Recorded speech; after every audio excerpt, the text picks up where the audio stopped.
Professor, Southport's been declared today by the Electoral Reform Society as a marginal seat. And yet most people in Southport always thought John Pugh for LibDem was going to walk it. I think it's a semi-marginal seat, but I would expect John Pugh to defend it for the Lib Dems quite comfortably. The fact is the Conservatives are still pretty weak here in the northwest. They're not strong enough to take the seat back, and John Pugh has become Mr Southport in the way that Ronnie Fearn was once upon a time Mr Southport. So I'm not sure that Nick Clegg will be appearing on many of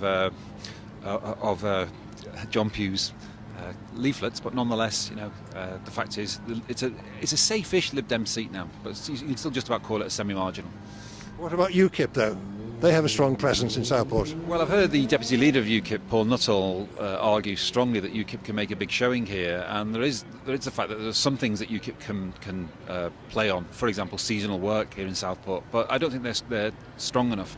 I don't think immigration is such a big issue here in Southport, so I'm not sure, and I'm not sure that anti-EU sentiment is so big that UKIP can make huge inroads here. It's not like some of the eastern coastal towns where UKIP are even hopeful that they'll take the seat. And our neighbouring constituency, West Lancs, do you reckon Labour, Rosie Cooper will hold on to that? Yeah, I don't see many seats changing hands here in the northwest, full stop. I see only a small number.